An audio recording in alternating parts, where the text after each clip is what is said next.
Hi there, I'm Noah Bradley, and welcome back to Handmade House TV, Episode 3. Today we're going to cover how you can save money on your handmade house. What are the steps that you can take? What are the skills that you can bring to a home in order to save money? On the last episode, we covered how much does a handmade house cost, and that was a challenging episode to get through, but we got it, and we got a good idea.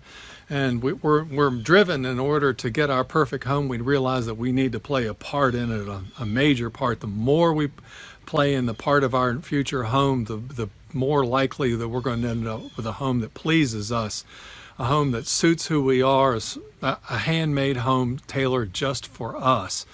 And in that episode, the last one, we discussed the idea that you could perhaps be your own builder, which would save 15% of the cost of the project. Merely by overseeing it, to make sure that hire all the subcontractors and make sure they're doing their job, and that what you envisioned, the house that you designed and drew, that it's coming to fruition, that you're getting what you want. And 15% the cost of a home is a substantial amount of money. It's not to say that it's an easy job being an owner builder, but if you're the owner builder, you're not really doing any of the heavy lifting or any of the on-site work. And that's what I wanted to talk to you today about, doing some of the work. And obviously, as part of that work, it would be drawing your own plans. Moving a pencil is not what I would call labor intensive, and it's not that hard of a skill to pick up. And again, more details on that can be provided in the Handmade House Academy if you choose to sign up for that. But let's talk about the skills that you can pick up, and which ones I would encourage you to focus on. Some of the more major trades, such as electrician, I would be tempted, if there's anything you're going to sub out, that would be one that I would get somebody else to do. There's a lot of danger involved in electricians. Some counties don't want the homeowner to do the electrical work. Some electricians will allow you to work alongside them and help along the way, and in exchange reduce the cost of your home. But specialty trades like electrician, I would almost encourage you to sub it out. And a lot of people will sub out the roof work as well, mainly for the danger of injuring yourself on a roof. But I myself, if the roof's not too high, I actually like doing the roofing. And there's significant savings to be had because roofers carry with them a huge insurance premium because of the danger associated with their construction. One of the benefits of building a handmade house, of building it small, is the fact that the roof is not that high off the ground, and so it's not that much of a danger to do your own roofing. And more of them, like particularly installing a slate roof, can actually be a blast to do yourself. So what are the trades that I encourage a person to do? Well, first of all, a lot of homeowners want to undertake the painting on their particular job. And even, I'm not certain if you can see it in the photograph here. I'll step out of the picture for a second. Even on the most primitive of log cabins, still there is painting that needs to be done. Windows, doors, cabinetry perhaps can do the painting. Painting is something that a lot of people can do, but some can't. And there is more of a specialty to it, more of a skill to painting than what a lot of people see. But it would be the number one thing that I would say that a homeowner can do, is to undertake the painting. Another one, a simple one, a fun one, is actually a gophering, is what we call it. And that is that you're in charge of gophering whatever material is needed on site, and you can save a lot of time and labor of other people by being the guy that fetches the tile and the materials and goes picks up a bag of nails, rather than the entire job site coming to a halt as a result of it. Or if the basement crawl space is flooding because of a broken hose, you can be the one that gophers to rent a pump to pump it out. So there's a lot of gophering to be done, and one of the things that I really appreciate is homeowners that contribute with job site cleanup, that will come in the evenings and weekends and do a good sweeping and make sure that the job is safer and cleaner and more organized. You want to actually work with your builder if you're going to do something like that, and the fact that you're not throwing away things that are needed, or moving things to such locations that no one can find in the coming morning. But the two greatest skills that I would recommend you pursuing in order to enjoy your home as much as possible, in order to save as much money as possible, in order for you to achieve that perfect home, are carpentry and stone masonry. Now, carpentry, most builders at one time, before they became builders, were carpenters. And that's because a carpenter, first of all, services all other trades. All other trades need the carpenter to do something, to move something, and to make sure that something is done proper before they can do their work. And also, carpenters tend to have to come in after the other trades in order to make repairs or to straighten something out. But nonetheless, a carpenter is the person who's building the bones of a house. Carpentry begins on day one of the construction of a home, and there are the last people to finish up. So carpentry can bring about many things. And even if you wanted to do something as simple as this is the back of a log cabin that I built, and this is an addition off the back of it, and this is an addition off of the addition off of it. And even something as simple as this adds so much to the beauty of a home and saves you from paying somebody else the cost of building this if you learn the carpentry trade. And it's wonderful. It's a wonderful trade. The tools are great. The workmanship. It's a pleasure to working with wood. I thoroughly enjoy it. But by the way, if you're wondering what this is, this is a meter base cover, and it's just there's nothing uglier in the world than this. There's no greater way to ruin the aesthetics of a whole side of a home than this. And I've actually seen new homes built where they put the meter base front and center and just ruined it. But particularly on a handmade home, something as ugly and utilitarian as that stuck on the front or anywhere on a home will ruin that side perspective of the home entirely. And so something as cute as this, built out of scrap wood in your spare time, can add so much to the merit of a home. So I would really encourage you to consider the skill and craft of carpentry, to start acquiring tools on the Handmade House website. I've got a series of tool videos there free for you to watch. I would encourage you to just every week to buy one tool at a time. They're inexpensive when you buy one or two at a time. It's like Christmas every time you get a new tool, and your skill level will increase dramatically. You'll save so much money on the construction of your home. You'll get so much satisfaction from it. It can lead into future projects, building cabinetry or building a home for your parents or building a home for your child, helping a neighbor build projects.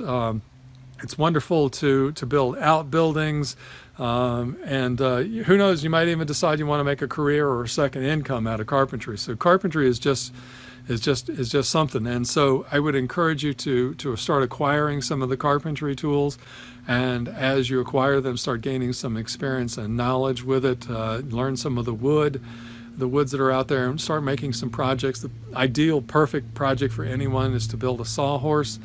And maybe I ought to do an episode on how to build a sawhorse and show you the ideal sawhorse and how to do that. But that's coming soon to Handmade House TV. Also another thing, when you purchase a piece of land, you can go ahead and start building some outbuildings. And by building outbuildings, you'll start to gain the skills and talents necessary and confidence that if you can build this, you can build something a little bit bigger. And then if you can build a small part of your house, you've gained confidence that you can build something bigger than that.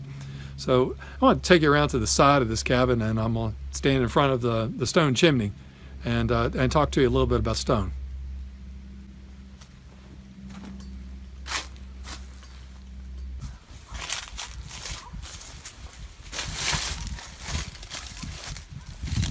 So here we are around the side of the log cabin, and I wanted to show you the final skill that I really would hope that you would consider undertaking. And that is, we've been to this log cabin before in previous episodes, so you've got a good picture of what it is. But nonetheless, what makes this log cabin as special as what it did, of course, is the logs, of course, is the design of the home, but it's also the stonework. And stonework properly laid in a horizontal pattern with nice, attractive looking stone, looking like sugar cubes or big bread boxes or perhaps even a microwave oven with some nice details to it and everything else. It's the difference between night and day with any cabin. And if you took away the gorgeous stonework in any of my projects, you would find that it immediately drops off in quality and beauty. That what is so attractive about my homes is the stonework. Stonework is one of my underlying secrets, and that people will come to and gaze at some of my homes, and they're just, it's absolutely gorgeous, but I don't know why it's so gorgeous. I don't know what it is about your homes that are so beautiful. And I've frequently confessed that, in my opinion, one of the great beauties of it is the stonework. I love stone, but that's the positive side of stonework. But the negative side of stonework is that it's expensive, and it's not necessarily the stone that's expensive. It's the labor that's expensive. And it's not because stonemasons make a fortune either. They don't make as much as plumbers and electricians, for sure. Carpenters are the lowest paid in the entire field of construction, but stonemasons are not that much higher than that. And the problem is the reason why stonework is so expensive is because it is so labor intensive. It is so slow. It's agonizing, and you wonder why it is so slow. And it's because if you try it out, all you gotta do it is for a little while, and you realize that it's super labor intensive. It takes a lot of time and a lot of skill in order to lay it right, and it takes a level of artistry as well. You don't just throw it up there, and that's the problem with most masonry today. Not much of it exists anymore, but a lot of the masonry that you see out there today is glued on, is stuck on, and there's no pattern to it. If you were to remove the mortar from this particular chimney, it would still stand, because everything is structural, everything is laying flat, everything is one stacked upon the other, and the stones go back real deep. This is not just a shallow face of a stonework, it's it. And so if you want a wonderful skill to have, something that is not as noisy as carpentry, it doesn't require near as many tools as carpentry. If you want to really make your house pop, by all means add stonework to it. And the way to make stonework affordable and abundant for you is to develop the skill of laying stone. And in order to become a stonemason, in order to learn the skill of it, you learn by doing. And it really is just a matter of mixing concrete, paying attention to what you're doing, working up close, standing back and taking a look at it, and proceeding one stone at a time. And if you do that, you'll thoroughly enjoy it. You'll have a wonderful hobby, you'll have a wonderful skill, and over the course of time, you'll have a wonderful house. And so consider undertaking the stonework on your own home, and while you're doing that, you can be supervising it as well and be the builder / stonemason. And you can, if the idea of building an operating fireplace intimidates you, you can always bring in a regular mason to do the interior workings of it, to build the firebox and to run the flue to the top. And then you can face it out in thick, structural, flat, horizontal laid stonework. Make it a solid chimney, but just have them install the basic mechanicals, what makes it operate first. Okay, so that catches us up today. That's some tremendous ways, again, that you can knock a major amount of cost off your home and undertake those particular aspects yourself. Well, all right, that wraps it up today. I think you got some good information here. Make sure you're on our email list so that I can send you some show notes and a description of the next episode. Spend your Wednesdays with Noah. I look forward to seeing each and every one of you. And I did want to give a shout out to 4 more people that signed up for the Handmade House Academy: Mike Ellis, Patrick Sellers, Brian Waddell, and Julian Vandenberg. I thank all of you for your support. for your words of encouragement over how great the Handmade House Academy course is. And look forward to seeing you all there. Thank you for being an insider, and we'll see you next time on Handmade House TV. I'm Noah Bradley, and thank you so much for joining along. We take care.